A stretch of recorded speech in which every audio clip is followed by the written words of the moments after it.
can you just try to be in the center of the screen if it's possible, just to make the camera? Yeah, it's perfect. Yeah, you were about 2 inches out there, Mike. He's a bit of a perfectionist. He's a bit of a fucking idiot, to be honest. But, you guys and your requirements. I know. Yeah, no, I know. The cap's a little crooked too. Yeah. No. Yeah. Change the hat, change the shirt. I want some makeup on, and I want what? A new haircut as well.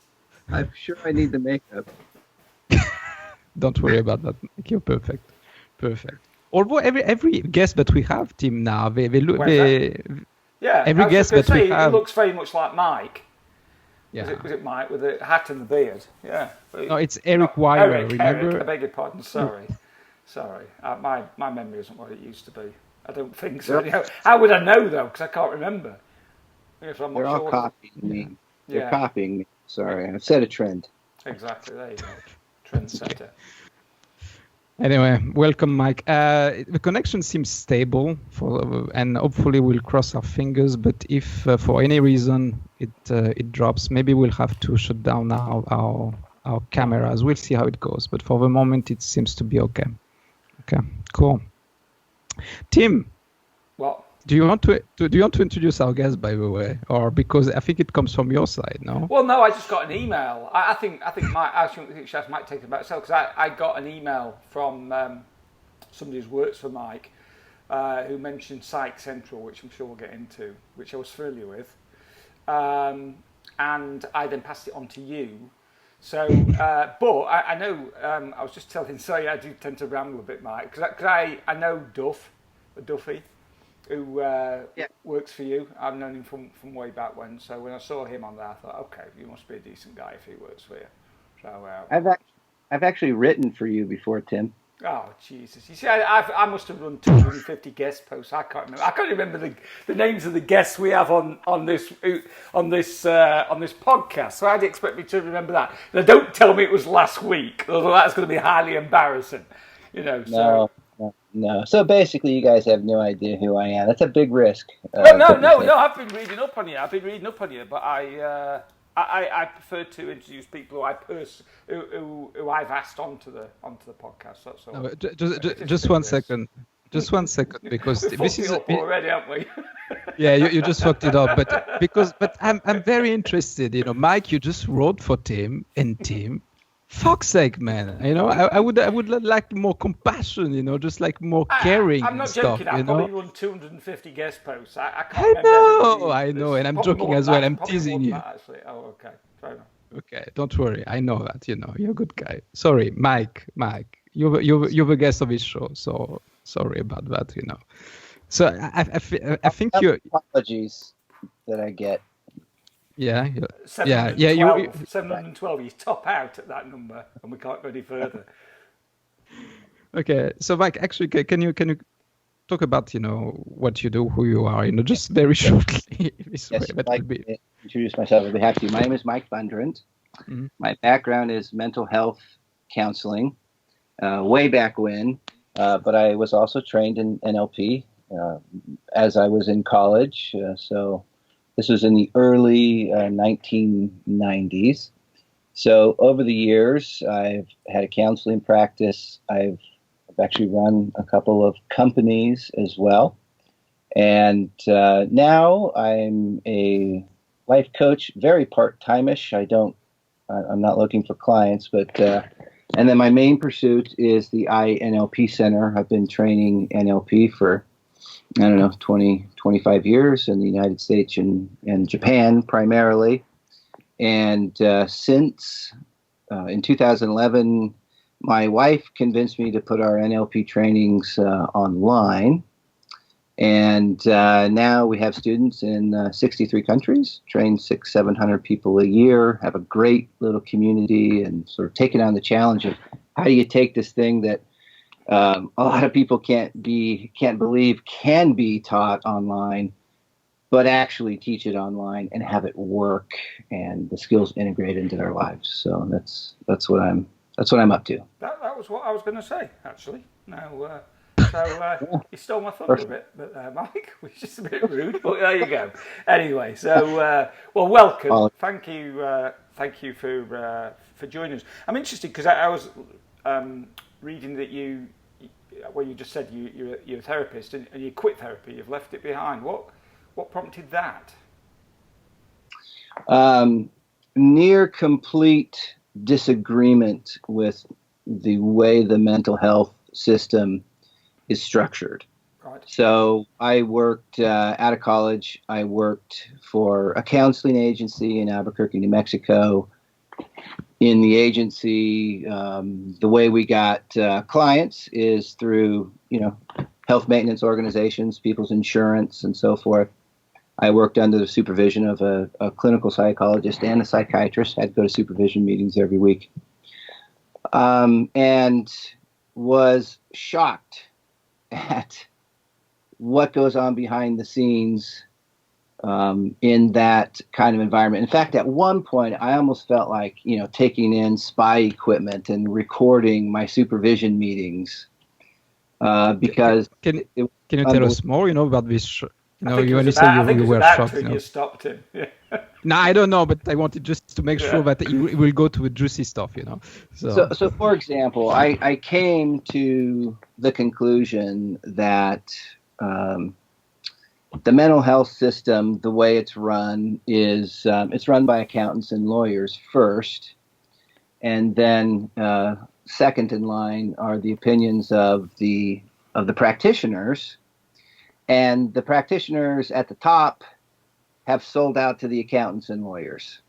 So when you're going in to review your caseload with your supervisor, if you're a counselor, the first consideration is, or do we have any liability with this client? And the way you don't have liability is, documenting whether or not they're suicidal.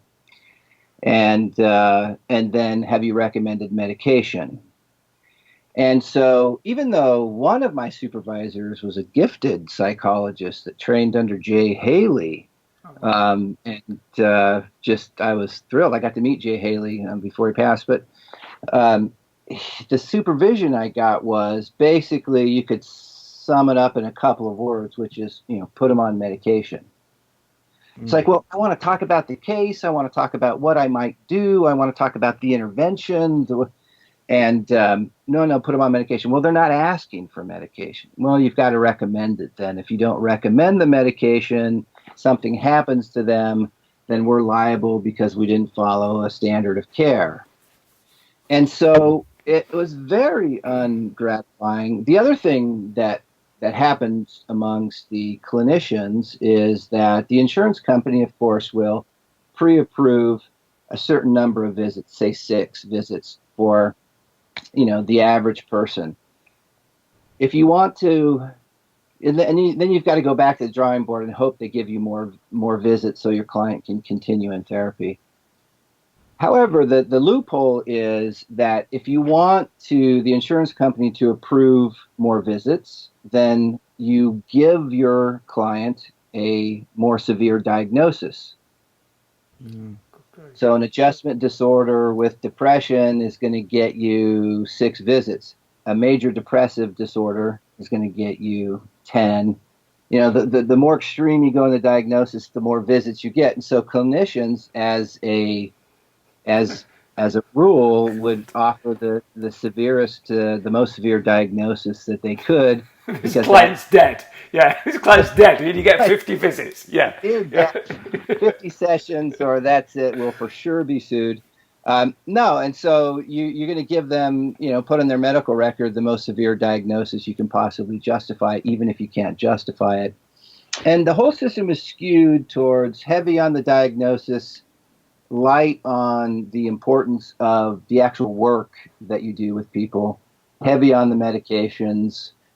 The insurance company's trying to make sure that the clients use the services as little as possible, and in such a way that they are as free from liability as possible. And as a clinician who's all jazzed about doing the work with people, I couldn't. I could work the system for sure, but I felt horrible doing it. And as an example, here's one here's one thing that happened that sort of made me want to begin recording these supervision sessions. I went in, I was talking about a client, I don't remember who or what the issue was, and I said, here's the situation, here's what's going on, and here's how they're, thinking and feeling, and da-da-da-da-da, and they're like, okay. And I talked for 10 minutes because I really wanted the feedback. I was, a young therapist, and these were doctors, well-trained. And the psychiatrist, who's an MD, looked at me and said, bet them $20 that if they go on Prozac, they'll feel better. And he looked at me, and I looked at him just, puzzled. I mean, it actually hurt my feelings, right? It felt like I just tried to impress you with my great breakdown of this case, and that's what you say. And so I looked at him puzzled, and he goes, that's the supervision. Not nice. And on to the next case. Well, that would have gone viral on YouTube. Yeah. Mike. That would have. Well, no, I know. You just saved it till now. You just thought, well, I'll wait till YouTube comes along and then I can post it online. I thought about writing a book about this. I mean, it's based on my, personal experience back in the 90s. I don't know. I probably is incredibly low priority, but I left the mental health system also on the thought that these clients aren't choosing their practitioner and they're not paying any money. And I think there's a place for that. But I wanted to work with people who chose me, and they chose me for a reason. And I happen to believe that if clients, if you're in practice, then you're selling something, and that if you're selling something that's worth it to people, then they'll pay you. That's been my experience. It's, you choose your fee structure, you choose the market you want to go after, but people will pay you if it's worth it. And if you're a clinician who's not worth a damn, that you really can't help people, then people aren't going to pay you. And so I thought, if I'm worth my salt, I'll get people to pay my full fee if I'm really delivering value. I don't know if I'm really delivering value necessarily because they're paying a $5 copay and they were assigned to me by a secretary or administrative assistant. It just didn't add up. So I left, and I'm like, okay, here we go. I'm going to find out whether I sink or swim as a private practice, cash only, no third-party reimbursement, rock and roll. Mike, I think your hands must be on your mic. Is your mic? Have you got a mic down by your hands? There you go. Yeah, you could feel it. You could hear it come away. It must be. It's okay. You're going to have to hold them there like that all the time throughout the interview. Just hold them up. Okay, here we go. No, every time you put your hands down, went muffled. It was though you were putting your hands on your mic. If you got a mic on, have you got a mic in your? Sorry. My mic. I mean, that's not a mic down here. It's something. Are you sure? It's something else. Yeah. Maybe it was just okay. Some paper down there. I don't know. Actually. Can I just tell you, just the connection is not that great. So what I'm suggesting is just if we can just switch off the cameras, I think it will be better for the recordings because it's very. It's fine. Yeah, but for my side, it's very, very a bit crappy. So I will turn off the video. Okay. Are we all here? Well, I'm on email now, obviously, but yeah. Now we all can be naked right now because it's okay, it's fine. We don't have any video, that's fine.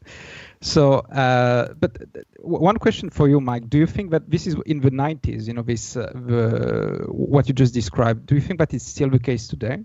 In this sector?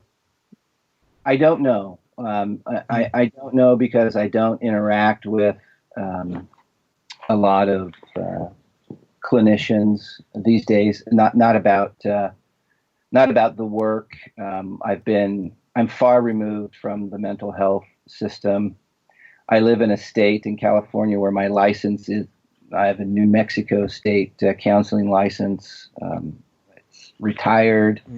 The license is. It's been a long time. I can't imagine that it's not something similar, but I don't know. This is the way it was back. I would even imagine it's worse now, but I really don't know. I really don't know. I know that. Sorry, go on, Mike. Yeah, I know the paperwork, I think, has gotten worse based on a couple of people I talked to. It's like mountains of paperwork, and the payments, what therapists are paid, I think, has declined. But even back then, I mean, if you wanted to work in the system as a PhD clinical psychologist, I think you were getting $50 a session. They really, but again, if you can't get clients any other way, then that's what you're left with. So I don't think the system breeds competence. I think it breeds mediocrity, and I would just guess it's that way today. And there are always plenty of exceptions to the rule. I'm certainly not knocking any particular clinician, but just sort of making broad generalizations. I don't think it's got any better. I mean, my best friend's a mental health counsellor, and you're absolutely right what you're saying in terms of them getting buried by paperwork. He loves the client work, but he just he's working 10-hour days plus, and not getting any breaks, and earning 30 grand a year. Yeah, it's deplorable. It's insane. It's what gifted clinician is going to go for that? Right. Yeah. Especially when you look at the talk flip us a side. little bit about. What? Sorry, guys. The connection is very, very bad from my side actually. So it looks like there is a delay as well. So I don't know what happens with connection. But anyway. Sorry, Tim, go on. Yeah, no, I was going to say, the flip side, and by the way, I can hear you perfect, Olivier, but anyway, the flip side is that the actual medical community, on the one hand, you've got mental health, where they're paying people 30 grand a year, and they're taking control of people's lives on something that's critically important. But on the flip side of that, you've got medical doctors who are in an absolute fortune. I said my best friend is a counsellor. His wife, who's my wife's best friend, is an oncology doctor. And, I actually honestly don't know how much she earns, but I know it's over 250 grand a year. Mm-hmm. So, you've got this, and I just wonder, Mike, do you think that's a representation of how in the US they look at mental health compared to physical health? I know this is, we can go down these rabbit holes, so I know this is not necessarily but I just interested in your take on that. Yeah, it's an interesting, just in terms of exploring, I don't know, but in terms of what the level of importance. Yeah, exactly. Yeah, or it's just like mental health takes the back seat. It's not really that important, or it's something that you should. But there's still a stigma about it. Not as much as there was, I don't think, for any stretch of imagination, but it's still, we're in the dark ages, I think, with mental health in many respects. Yeah, I think so too. In other words, if you look at medical doctors, even though the science and the skill set are, all very sophisticated, but I think it's easier to understand. In other words, I need a heart transplant, and I got a heart transplant. Now I have a new heart, or what have you. It's kind of cut and dry. Mental health is much murkier. And I think the people who really are in charge, the accountants and the lawyers and, maybe the lawmakers, I don't know. I don't think they have a clue about what good psychotherapy is, for example. Mm-hmm. And because it's so tied to insurance benefits and that business model, that it really needs to be more cut and dry for them because they've got to turn a profit. And so but just defining what depression is and what's to be done about it and what to expect in terms of an outcome. Well, we all know that, these kinds of issues are anything but cut and dry. The outcomes aren't all that predictable. And really, in my view, mental health is not a quote unquote treatment protocol. Growing personally is not an event. It's a lifelong process with a lot of ups and downs, and it's messy. And I don't know how you quantify it the way you can quantify a medical procedure that you do under certain very clear and specific conditions that are easily diagnosable and can be tested with lab reports or looked at through an MRI or what have you. And then there's a cut and dry procedure that takes a certain amount of time and has a certain cost and a certain amount of aftercare. Mental health can't be quantified in that way. And so it's a challenge by any stretch of the imagination to attempt to put it into a system that has dollars and cents attached to it, like the insurance companies do. You have a certain amount of benefits, and that's kind of all you get. And now we're trying to quantify something that doesn't really lend itself to be quantified in that way. So it's a real challenge, and to me, the solution is to throw out the whole system and start over. Well, Trump will probably do that. He'll probably get rid of the system. Go. Yeah, we just get him. Olivia, you sound like guys. Can I just put? Yeah, can I pause you just for 1 second, because unfortunately from my hand the sound is just like horrible for me. Just to cut you there, Tim, are you recording from your side? Yes, I am. By any chance? Yes. Yeah. Okay. How's that? Are you back? Yep. How are you I'm doing? not sure actually. I'm not sure, to be honest. I think, Tim, you'll do the entire interview without me. I think, because from my side it's very very bad. I've used up all my notes, I guess. All right. No, we can deal with it. You come back in half an hour then. Yeah, I will try to see when I can. Otherwise, but don't worry about me if you don't hear about me. Okay. Okay. All right. Cheers, mate. Cool.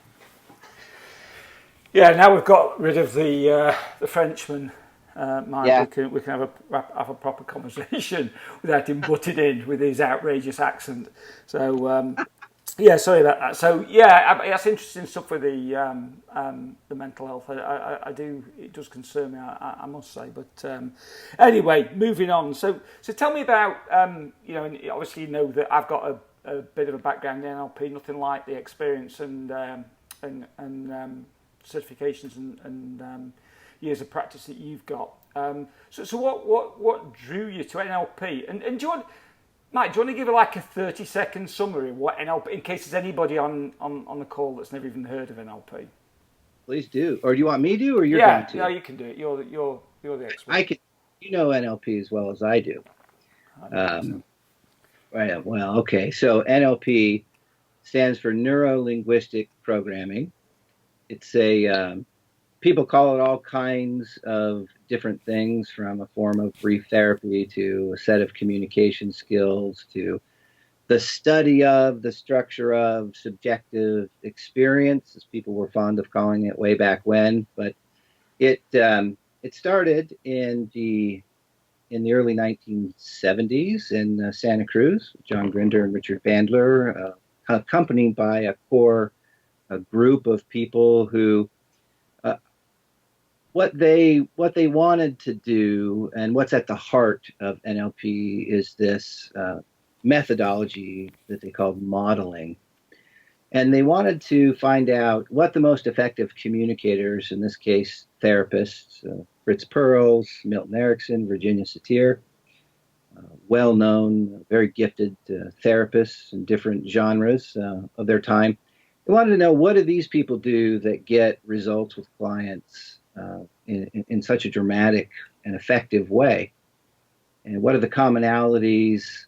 What do they do? And so they developed a methodology they called modeling, and where you basically figure that out. They can take study a very gifted person, deconstruct their beliefs, their language patterns, their behaviors, and so on and so forth, in such a way that you can turn it into a skill set and teach it to other people.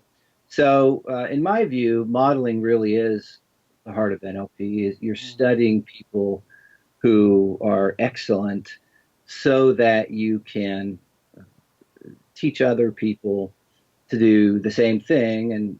And I got to qualify that because there's an NLP. Out of that came one NLP belief, an NLP, we call them presuppositions, that anyone can do anything. It's just a matter of going to someone who can already do it, learning specifically what they do, and then duplicating. And I think that may be a useful presupposition. I don't think it's true. I agree. Yeah. I don't think it's true. And clearly, I can't do anything. I'll never play tennis like Roger Federer or basketball like Michael Jordan. I'll never be a CPA. Even no matter what I want to do, I have real limitations as a person. However, if I learn to model someone else effectively, then I do believe with a high degree of certainty that I can become better than I currently am. And I really believe that when I'm modeling someone, I'm not modeling them to duplicate what they do. I'm modeling them to find the best version of what I can do. So I want to learn to be a fantastic hypnotherapist. I'll model Milton Erickson, say, but I'm not trying to be Milton Erickson. I'm trying to learn Erickson and be myself. And I think I'll be better off for doing that. So NLP has been very, very popular these days among life coaches, counselors, but it's sort of found its way in its communication skill technology into business and education and healthcare. And I'm blown away by how often I see NLP mentioned in these different fields. And of course, it's never accredited because NLP, first of all, it's a terrible name, Neuro-Linguistic Programming. Nobody has a clue what that is. And second of all, I think NLP did has done a lot over the years to shoot itself in the foot. And so that its perfection in some circles isn't great. Yeah, I mean, I love that description, and I like your approach, Mike, because like you, I get frustrated with the NLP evangelists that say it can do anything pretty much. I had a woman phone me up, her best friend had got stage 4 brain cancer, and she wanted me to cure her with NLP. And because her husband had been really into NLP and believed in it. I'm like, you can't do it. It's not, this is, and I've had disagreements with people. It's just, and that's, for my mind with NLP, there are some bits that are grounded in science. We know now with neuroplasticity how reframing works. Not that NLP, invented reframing, but certainly, it's a core of it. We know now why, what's happening with anchoring. And a lot of the language stuff is very grounded in in the works of people like Noam Chomsky and Gregory Bateson. That this isn't woo-woo stuff, and I think you're right. And I think that some of the outrageous claims that people make, damaged it. Have damaged its reputation, even though people are using it under different names or different guises, etc. I'm curious though. So when you got into it, I didn't get into NLP till 2006. So it's 10 years for me, Mike. And I think it's more well known actually in the UK, bizarrely, than it is in the US. I think there's more people familiar with it. And there wasn't, I think when you started in '93, even though that was best part of 20 years after it was first co-developed. It was still it hadn't got the popularity then. So what drew you to it? What made you think, okay, well, this is something rather than this is just another fad, etc.? Yeah, I had a connection with it from the first book I read. I was a psychology major, and getting my degree with the intention of becoming a counselor. And browsing through a bookstore one day, I saw this odd looking little book called Frogs into Princes. And for whatever reason, I bought it, and I knew by the second or third page that this was for me. I just identified with it in terms of, and I would say the reason I identified with it is NLP is a lot about understanding patterns and the structure of our issues. And as I read and sort of imagined being in that book's a seminar transcript, so I imagined being there and sort of picking up all of the classic NLP books from that point on and experimenting around in my mind. I immediately started inviting my friends over to my apartment and doing phobia cures and whatever I could. And I took the practitioner training.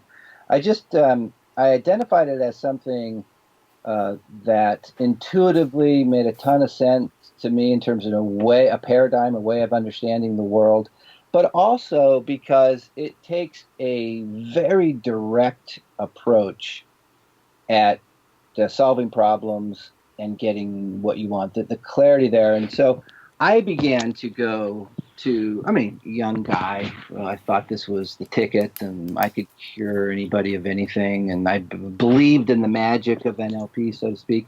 So I would go to my professors at school and say, okay, I understand this, personality theory or whatever theory it is you're teaching, but how do you actually help somebody with it? For example, I have someone who's chronically stressed out in their life and overwhelmed. What do you actually do for people? And the standard answer I got was, that's not my department. Right? Yeah. I'm a researcher. I'm a teacher. I'm not a clinician. It's like the gap between the research and the concepts and the applicability of those concepts was so wide that in my mind, I abandoned that for going down the road of more brief therapy kind of work. And since then, later in my career, I've sort of returned back to the roots of psychotherapy, psychoanalysis, and began to study one of Freud's early, completely unknown colleagues, who's, in my mind, come out with some of the most profound stuff ever. And I've developed, but the whole point is, if you've got a concept, how do you turn that concept into an application? Mm-hmm. And that's what I like to focus on. And do you think that was something, and by the way, anybody that's listening to this, Frogs and the Princes was the second book, I think, written on NLP after Structure and Magic, Volume 1. And it is, as Mike said, it's a transcript of a live training session by Grinder and Bandler, but it's not available anymore. It hasn't been for a long, it's been out of print for a long time. You may pick up a second-hand copy, but they normally go for $50 or more. So do you think, there's always a pushback, Mike. I ran a guest post only last week on the primal movement, the change of, and there's even though this is gaining massive popularity now, even with athletes like triathletes who traditionally would use carb loading and moving away from carbs, but it's different. And it can work fairly quickly in terms of curing people that have got all sorts of problems, from high blood pressure. There's masses of anecdotal data out there now. There's precious little research at this point, but there's so And one of my a guy who I really admire, Dr. Nick Hawley, says you can't dispute data. You can just dispute the interpretation of data. He says when you keep getting all this anecdotal evidence, you can't turn away from it. Do you think with NLP, because a lot of the stuff was so quick, Bandler and Grinder did make some remarkable, changes with people, or help people make some remarkable changes. And so did other NLP practitioners, I'm sure yourself, and I've seen this as well. Do you think that's maybe what, you go to somebody who's perhaps trained for 7 years and working towards a PhD and then doing, research and stuff like that, and then you say, well, I can cure that in 30 minutes. Do you think it's just like holy shit, it can't be true, it's just too good to be true, so to speak? Right. In other words, you're telling me that the student loans I have and the 7 years I put in are all kind of... The last 7 years of my life were pointless, and I refuse to believe that on principle, right? Yeah, absolutely. I think that paradigm is largely shifting, but certainly at the time,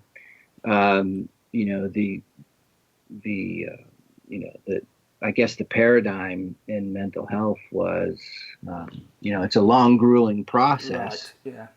of change, and they just didn't have this skill set. They didn't have the skill set. They went for a direct intervention that deconstructed the problem and quote unquote installed the solution. They just didn't know how to change people's thinking directly. And NLP comes along and says, guess what? We can do that.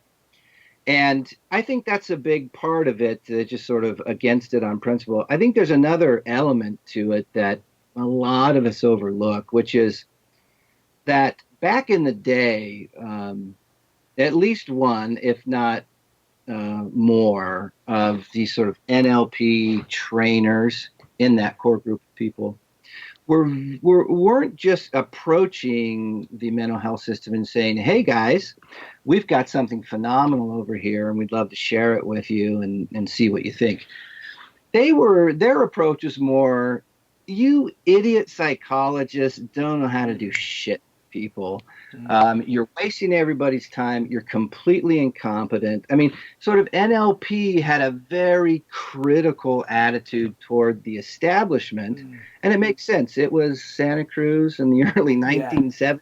These were hippies, and absolutely, it's right. I mean, it's the reason NLP wasn't professionalized. Nothing was copyrighted. Nothing was trademarked. There's no official organization. There's no universal standard. It is a grassroots movement, and that was intentional. Yeah. So if you want to be accepted by the mainstream or by the establishment, you don't approach them in that way, and so sort of that additional element, I think, sealed the fate of NLP. Not only can we do a bunch of stuff that you guys can't do, that sort of invalidates your whole paradigm, but you're also total and complete idiots. I mean, it's like, okay, done.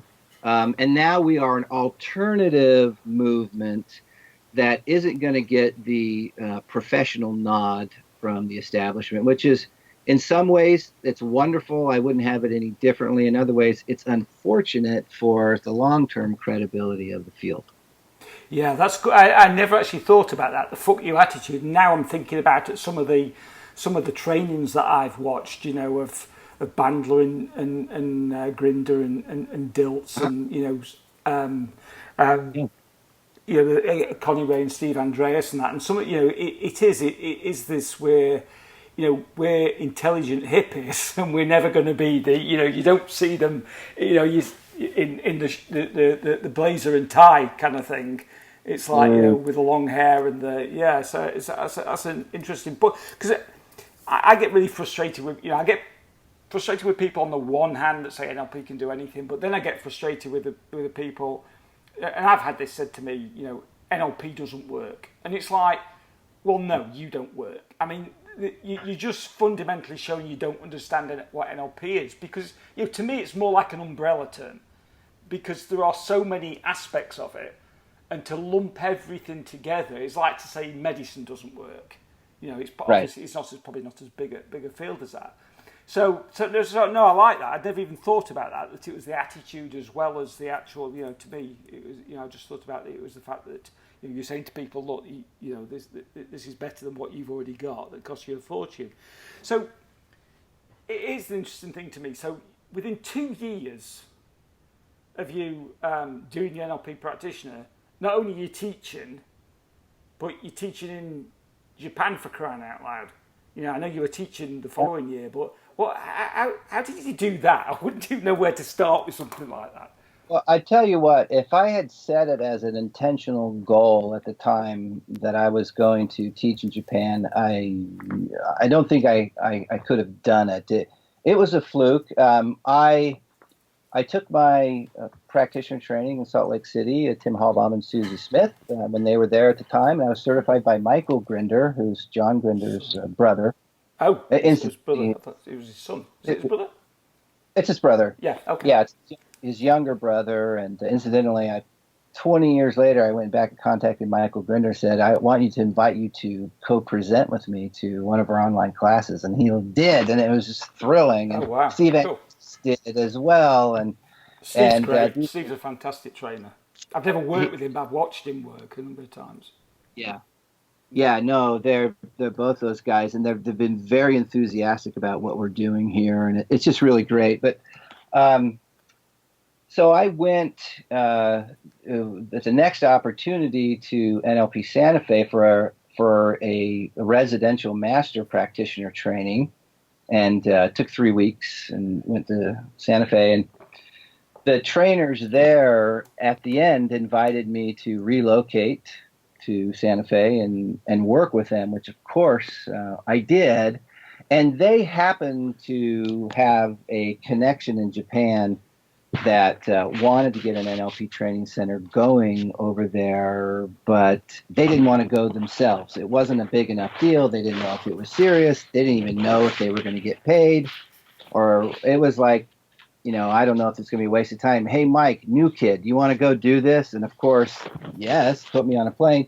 Well, that turned into sort of a 17-year engagement in which we train hundreds of people all the way up through the level of trainer. I've spent 6 weeks a year in Tokyo training, and just absolutely fabulous. I couldn't have made it happen without the connection. Well, you don't start cold calling Japan. Yeah, I was just thinking, how do you make that happen? So yeah. How, when you're training over there, are you training in English? I know you've got a translator when you go over there, but surely yes. You're not doing all the training in Japanese.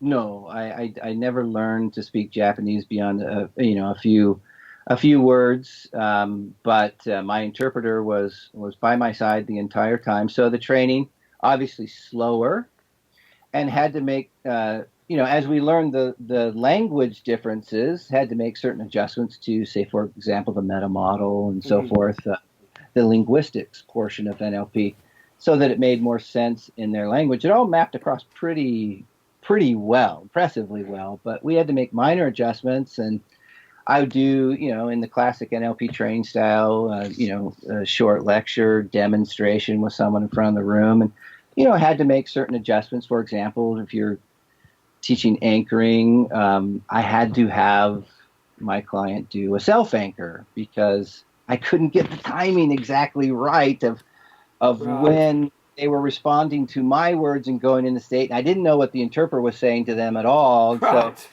Timing that. So do a self-anchor instead, and self-anchoring became the standard. Lots of things like that. But what I learned, to my great delight after the first year, is that everything is possible to teach in NLP effectively through an interpreter. And in many ways, it's easier because the training is moving at, halftime. Right. And if you're looking for nonverbals in your class and people are asking questions, while the student is asking a question, you don't understand what they're saying, and so you're just observing the nonverbals of the class, and you can tell, does the rest of the class buying into this question? Who's annoyed that this person is talking? And you can start to read the nonverbals. You've got all the time in the world to do it.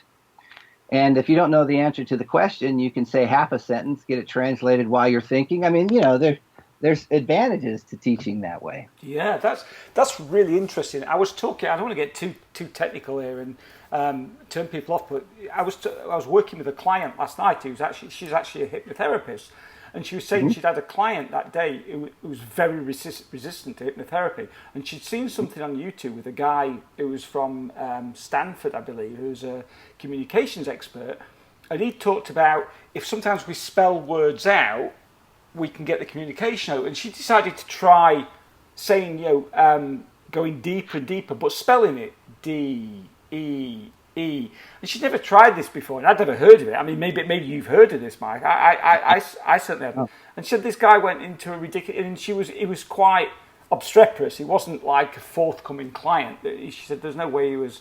And that sounds something that's similar. You slow things down. And, because we do live in that kind of fast food microwave society where everything has to be now. I mean, you're talking about NLP being 3 weeks. Well, when I tell people I've done 2 master practitioners, but my first practitioner course was 15 days, they're like aghast because now it's got shorter and shorter and shorter. And, I've seen people offering practitioner over a 3-day weekend. weekend certification. Yeah, get it all now. Yeah, just cut it out, print it off on the internet. And so it's fascinating. And I know when they first started, it was 4 weeks. It was 28 days. The early practitioners, certainly at NLP Comprehensive. So I'm intrigued to know, did that give you the idea for doing it online? Because when you said online, my immediate reaction was, you know what, I'm just not sure about that with NLP. Yeah, I actually saw a Facebook post that you made in response to somebody else. Maybe it was Duff, where you go, "No, you can't learn NLP online." And I'm like, okay, I want to talk to Tim, because I respect that, because that the experience in Japan did not have anything to do with my wanting to put it online. It was my wife, and for 2 years I told her no. Like, it can't be done. You haven't been trained in NLP. You don't understand it. And without the interaction, without being there in the room with people, I mean, what about sensory acuity? I mean, come on, you cannot do that. And I'm not going to pretend that you can just to have an online business. Well, at any rate, I don't know how or why, but she finally convinced me. Yeah, we never do, mate. We never know how or why. Our wife's convinced us. Well, exactly. I've got 3 dogs behind me, and I've no idea how I've got 3 dogs. But anyway, carry on. Exactly. But I agreed to do it under certain conditions, which is, I'll put it online, and it took us a year, by the way, I had written all the manuals. I had all that already, but it took us a year to create the practitioner course and get it ready to be used. But I said, I'll put it online and I'll leave it there, and we'll invite people to be a part of it, and I'll do it for 6 months. And if I am not convinced that it's working, then that's it. It's over. We're not going to continue to do it.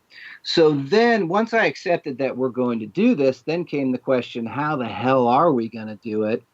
So I started to put myself in the student's shoes and go, what needs to happen? Because the only thing I really care about, beyond teaching the skills accurately, the only thing I care about is that the skills integrate. The skills become useful. They affect the student's behavior and the results they're getting in the real world. If that doesn't happen, then it's not NLP. We don't have anything. Mm-hmm. We have, mental masturbation. We don't have skills. So I started to think, how on earth do we do it? And so creating a workbook, putting an audio guide in the workbook, putting a video demonstration in the workbook, all that kind of stuff is just busy work, and you got to do it. You upload it to a school platform. All that part's easy. But the integration part came when I designed around the major models and techniques of NLP specific activities that the student had to do in the real world to apply it. And then they would have to report on what happened in detail to us. And then we would have some back and forth, some feedback, and say, you know what, go back and do it again, but do it this way, or nice job, or whatever. If they wrote a sentence or two and it wasn't obvious, then we'd say, you know what, that's not an answer, and so forth. So our standard was very high in terms of getting the feedback. And so I called these activities that people do, I call them psyche builders, which is activities that you're going to do with yourself. And then the others I called stealth missions, which is observations and interactions that you're going to go make in the real world during your real day, and you are going to report back to us. And then there are the actual exercises that they have to do, such as, submodality map across. Mm-hmm. You've got to find somebody, and you've got to do it with them, and you've got to report. So with that approach, we started getting feedback that convinced me that this really happened with this person. It is a direct application of NLP skill, and it wouldn't have happened had they not applied the NLP skill. So it was all about that transition from taking in the information to applying it. And then a couple of other things happened. And, now 5 years later, we've just got, the experiences that students are having, they have to report those experiences to us. And so we have annals of information about the experiences that our students are having. There's no doubt in my mind that it works. But then a couple of other things came to mind. When I invited Michael Grinder to teach with us, he began to say how excited he is about the online world and NLP. We've got to. It's the future, and if NLP is really going to survive, we have to find a way to do this, and these kinds of things. And so he said, when he said to me, what you're doing, Mike, your students aren't going to a classroom. They're making their life the classroom. And that just blew me away. I mean, it's just profound, because what happens is you're not going away for 8 to 10 days and drinking out of a fire hose and then going back to your life, or even a 3-day weekend, go back to your life, go to the next 3-day weekend, go. You're learning NLP in the context of your life, at your work, in your family, among your friends. So to me, and you know what? In that situation, NLP is a bit more challenging, because in a classroom, I'm breaking down into groups of 3. Guess what? Everybody wants it to work, right? It's a contrived setting. Yeah, exactly. You're preaching to the choir. Well, in real life, you want to go build rapport with someone and you have this stealth mission. The other person, your colleague at work, isn't invested necessarily in validating NLP, right? Yeah. But I paid $1,000 for a training. I'm interested in validating it. I'm invested in it. Well, in the context of your real life, others aren't necessarily. So the feedback that we get, the challenges that people are having completing the activities and doing them well, don't happen in a training room, or at least not as frequently. And so the integration is actually better. And there's another element to it that contributes to that, which is you're drip feeding the material into someone's life, small chunks. They're going at their own pace. And we have students go through our program slowly over time, taking in little bits of it. There's no drinking out of a fire hose. Let's learn this little bit, go apply it, come back. And so I think all of these elements combine to make a very strong case to say, not only is it teachable online, but there are benefits to learning in this way, provided you have interaction. We also have a student-only community. Everybody's working with each other, asking questions. I do free workshops and through webinar format twice a week for our students. So there's lots of interaction that happens, and it works. It works. I'm not sure it doesn't work much better than an in-person training in some respects.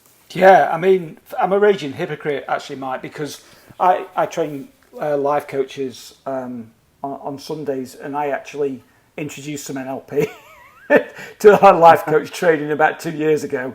So I teach some modalities and anchoring and some meta model as well, because I think for coaching, meta model, and for anybody that's listening, meta model is the topic, really, the first book, Structure of Magic, Volume 1 on NLP, and it's really about the specificity of language, the deep structure of language. So, if somebody says, if a client sits down and says, "Oh, I'm so angry," you may jump to the conclusion that you know who they're talking about because of a conversation you had with a client last week, that they must be talking about the husband or the boss or whatever, but you don't know that. There's no specificity there. They just generalize. We generalize, we distort, and we delete. So yeah, no, and it makes everything you just said makes perfect sense. I will be honest and say I've never thought about it like that.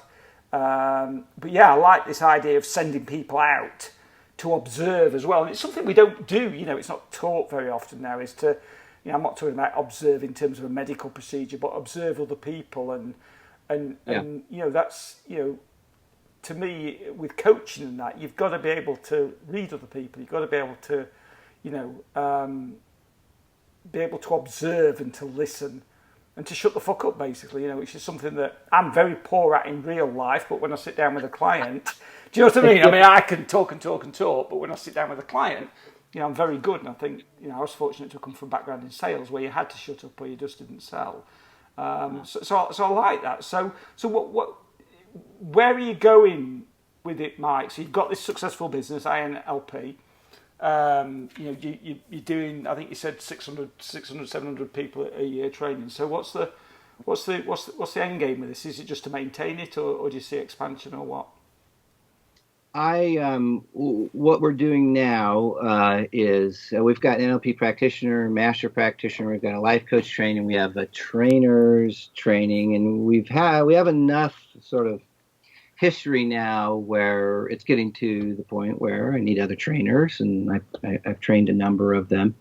So the NLP, various NLP trainings are growing, and I think the way we're going to go, we're in the middle of designing a hypnosis certification after the same fashion. So, I've spent my time getting approvals by hypnosis accrediting bodies and so forth, just to make sure, having the material approved and so forth. So we're in a position to deliver that. So I think sort of expanding sideways into other. I mean, for years now, I've heard, I want to get trained in NLP and hypnosis, NLP and hypnosis, NLP and hypnosis. And I go, well, okay, here's my NLP training. Where's my hypnosis training? Right. Yeah. And so we're going to add that and sort of take a couple different levels of hypnosis training, and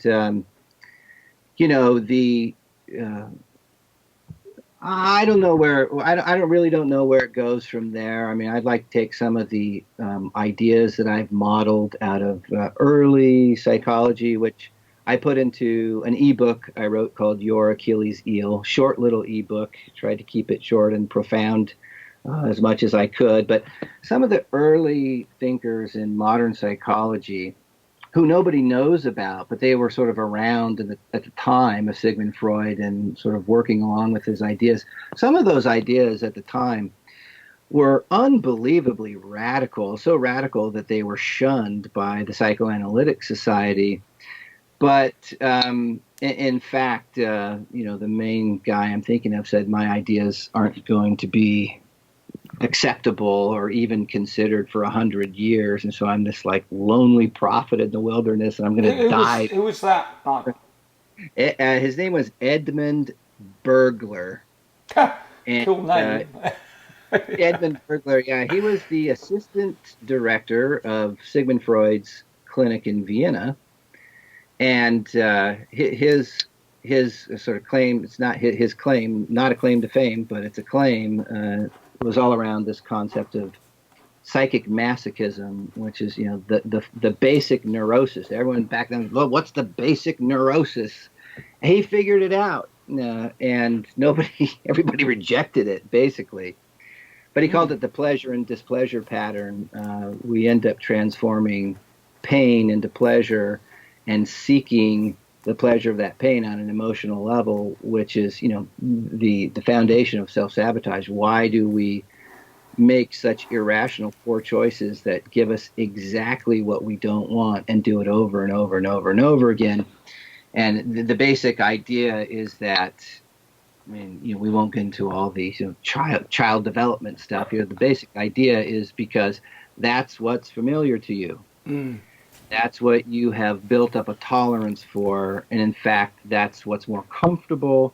And if you think of familiarity, what's familiar is more pleasurable than what's foreign. So we have this drive in us to seek what we don't hate, and then, of course, we deny that because that's not comfortable, socially acceptable. So we're self-deceptive in it. And the whole idea is to discover how unconsciously you're seeking the very things you don't want. And so I set a goal to lose weight, and lo and behold, I'm going to find a way to avoid losing weight. And consciously, I want one thing. Unconsciously, or within my psyche, there's a huge conflict in that there's a part of me that not only wants to avoid losing weight, but wants to be fat and hold on to the familiar feelings of emotional deprivation, rejection, low self-worth. There's a part of me that's driven toward being less than. And then it sort of, with that idea, which is my favorite way of thinking with clients, once I can shift their paradigm into, there's a part of you that's seeking the very things you don't want. And in many cases, you come to a coach and you're asking for change, but a big part of you doesn't want change. In fact, that part of you might even be happier if the coaching fails, because it's justification for remaining the same. It's a strong drive in us, and if we can get around that and own it, my God, things really start to open up. So I wrote a book called Your Achilles Heel about that, and I'm writing a follow-up book about it. And I would, based on my experience in my small coaching practice, I would like to take my experiences there and actually turn it into a standalone coaching model. NLP skills, definitely a part of it and all that, but the premise of it would be something different. So that's sort of what I would like to do at some point in the future, and that'd be a lot of fun. So, the reality is there's always lots of cool stuff to do in the field, isn't there? I mean, there's always cool stuff. Yes, because we're dealing with people, and people are unpredictable. Well, maybe they're not, but on the surface, they're certainly unpredictable. So, Mike, I'm going to wrap it up there. Actually, yes. 1 second. We have a French voice in the background. I'm alive. I'm from here. Sorry, but you've been listening in this whole time. Sort of, but because I could catch like one word out of 3, something like that. But now it seems to be a little bit more stable. That's all I catch from you anyway. So I just.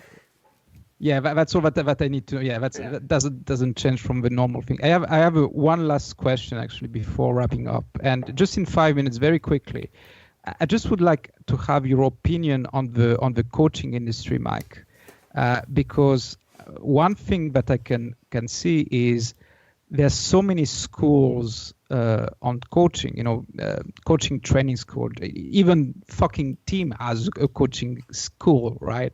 So. So there's these things, like so many coaches out there, so many trainings, and in my opinion, still coaching is very unknown, out there to the whole population. Still, we don't know what a coach does very clearly, right? So I'm just wanted to have your opinion on that. What is the future of coaching for you? Do we get to this saturation point right now with all this school of coaching and all the coaches that want to be out there? What do you think about that? Well, in my opinion, the field of life coaching is becoming more known, and from where I sit, it's booming. I mean, so many people want to change their careers and become a life coach. And so what my hope for the direction of the field is that it basically stays the same and continues to spread and develop in a very organic and sprawling fashion, and that it stays under the radar of, that it doesn't go the way of mental health, basically. What typically would happen when something gets bigger and bigger and bigger is that someone in some government somewhere will take control of it and attempt to standardize it and license it and require this and that. And to me, that's the path toward mediocrity that's happened in mental health. And so, and then there's a downside to this sort of unregulated, sprawling growth is you get a lot of scammers out there, like we talked about earlier, come get certified as a life coach in a weekend. Well, guess what? Life coaching is a skill that after a significant amount of training and investment, see, I go to a life coach training in, 2 weeks, 3 weeks, 6 months, whatever. People go to our school. It takes 6 months to a year to become certified. And the point that you're certified, that's really the beginning of your learning curve. It isn't the end by any stretch.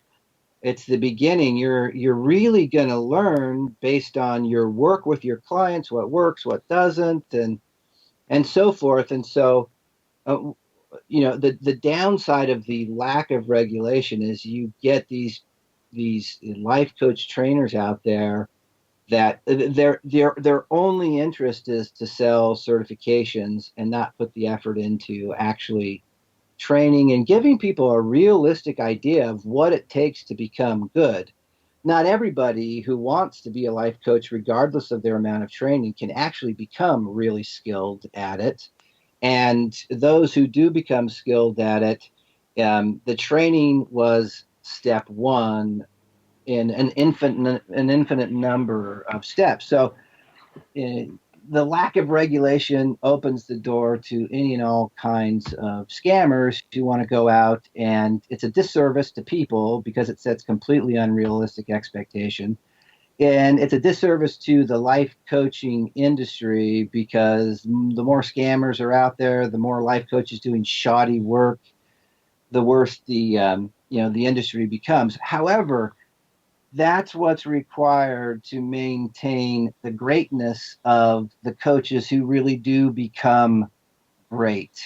And if you try to corral this into a system like the mental health system, then in my opinion, the people who are really gifted at it are going to leave. So I'd like it to become, more of what it already is and keep the regulations out of it. Does that answer your question, Olivier? Cool, very good. I thought you were going to have gone then. I thought after all that, he's disappeared again. Yeah, I'm still here. Thank you, Mike. Actually, we're gonna over the hour right now because of all these technical difficulties. But I have to say something, Tim. You did well. Actually, you did very well. I'm so impressed of you. Well, the thing is, this is a topic that this is everything that I mean, I've learned a lot from this. I've. And that's the thing, Mike was just talking about. That's the thing that we have to accept as coaches, no matter what, and I talk to this about to other coaches, that it is a practice and that you never, Mike said it's an infinite number of steps. It is, because you can always learn from other people.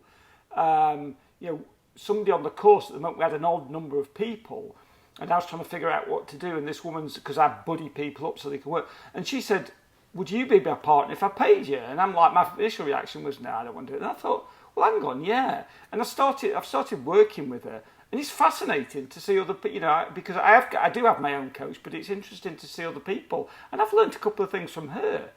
I think sometimes it's the arrogance of, what you weren't on before. Mike was talking about the arrogance of the NLP industry a lot. And I think that was true, although probably not in that respect, because it was always looking to learn and stuff. So it was easy for me. I just asked a couple of questions, and Mike took over and ran with it. So thanks for that, Mike. I've really enjoyed it. I've thoroughly enjoyed it. Well, me too. I really appreciate being here. I know we're out of time, but the other side of it is, what message are life coaches giving to their clients? What promises and expectations are they setting? Are they selling the magic? Yes. Or are they, how is it that you realistically inspire someone? Because that's another sort of sticking point in the industry, but that's a whole other conversation. Yeah, it is. I could talk for 10, 15 minutes non-stop now on that. Because you've hit a nerve with me, because that bugs me so much. Training organisations and life coaches setting the expectations too hard, and we know, the recipe for unhappiness, and whatever, you set the expectation, and then not meeting it. And if you do that with your clients, you're just going to have a bunch of people walking around saying life coaching sucks, when really what they mean is they had a sucky life coach. Exactly. Oh my gosh, that's just the perfect way of putting it. Thank you. Yep.